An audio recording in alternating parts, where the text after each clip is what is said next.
Mangrove Jane, otherwise known as Groves. I just wanted to have a chat with you today about exhibiting in my second life and my first life, and the differences and challenges that come about through exhibiting in both of my lives. So about a month or so ago, I applied for the March-April round of exhibits at Linden Art Gallery in Second Life. Cultivate magazine have a few opportunities for artists listed on their website, and I hesitated to apply for a really long time for a few different reasons. Firstly, because I just really needed to work on my inworld photography skills. It took me quite a long time to figure out what I was doing with photography in Second Life, and it didn't occur to me that the photos that I did were actually good enough to be exhibited until I had done my real life exhibit. And even then, I'd taken a friend to go see an exhibit at Cultivate, and he had actually encouraged me to apply for the next round. So I just sort of thought, well, why not? Because the worst thing that can actually happen is that they say no. And quite frankly, I can handle a bit of rejection because there are lots of reasons that people might say no to you. And not all of them are personal. Not everyone's going to say no because they just don't like you. And most often that's not what it's about. Art is really subjective as well. So if they said no, it's not necessarily because they didn't like my art. There might be reasons like you just don't fit the theme of the exhibit, or you were just late in applying and so you were right down at the bottom of the list. And all of these things are perfectly fine reasons for being rejected for an exhibit. So on an impulse, I just basically filled out the form and I sent it off, and well, I was accepted. I was sent my acceptance package in World about a week before I set up. Thought it was really clear and well thought out, and it included all the information that I needed. Hang on, I'll just get it up and show you actually. So if you just have a quick look here, they send you out this photo card that you attach your photo of yourself to, and they send you out a bio card in which you write a little bit about yourself, and they send out the art gallery terms and the timeline that you've got to go through, and the congrats and acceptance, of course, and plus any landmark that you have to go for. So it's a landing in this case. When I got there, my space was already set up with my name in my spot, and there was a mailbox to drop my photo note cards into, and while I was rushing around and trying to get everything ready, I sort of wondered how different it would be to a physical world exhibit. And quite honestly, the truth is it is not really that different, but the differences that are there are quite stark and very Second Life specific, I guess.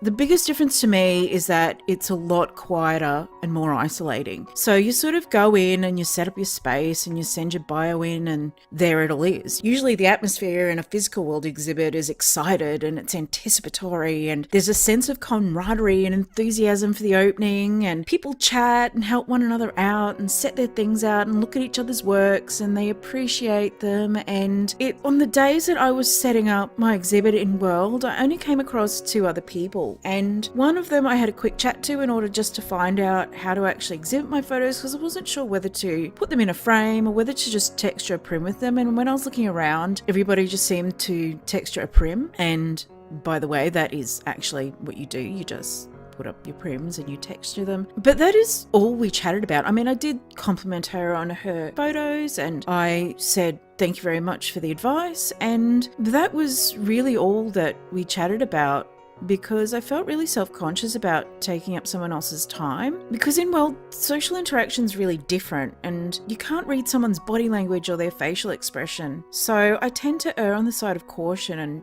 try to keep my conversations really short and cheerful, just in case they're actually really busy. So I really miss that sort of physical world atmosphere than you get when you're setting up an exhibit, because it's one of the times that you feel less isolated in your work. And I've talked about this before, about how when you're sitting in your studio, for instance, that can be really isolating because you're in your own head so much. So that was one of the things. Another thing has to do with that same feeling of isolation. It's that you don't have to sit in the gallery in Second Life to make sure people don't touch the artworks or steal any of the tech, but this also means that I don't get to talk to people about the art that is being exhibited, or to see people's faces, or to hear them discussing things. And each of the photos that are up can be reproduced over and over again, and they're priced for sale, and if people choose, they can purchase them without contacting me at all. But at a real life exhibit, if things are priced for sale, there's usually some sort of contact between the artist and the consumer to have artworks delivered or the payment arranged. And once again, the Second Life experience in this way tends to be a little on the isolating side, both for purchasing and also for not having to gallery sit. I'm making assumptions that the bump out will feel the same. There will be no congratulating chatter with the other artists about an exhibit well done, or discussions about upcoming exhibits and who will be showing when and where, and talking to them about their artwork and how much fun it was to exhibit, and all of that sort of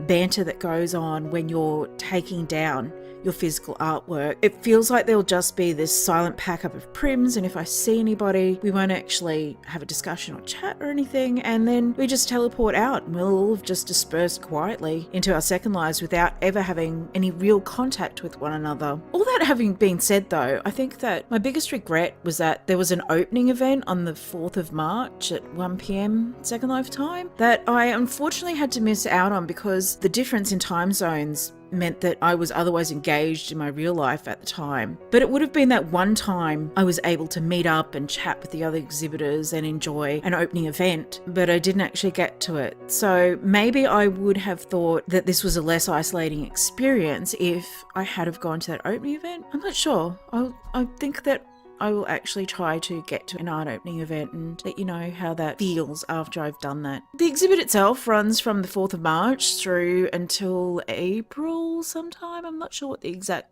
bump out date is. So if you've got a spare moment, just go check it out and see what some of the artists of Second Life are doing in the exhibit. And if you take photos or do sculpture or build things or anything like that, maybe you should go and just apply to Winlight to either exhibit or for some of their spaces. I believe they've got an upcoming Easter event too.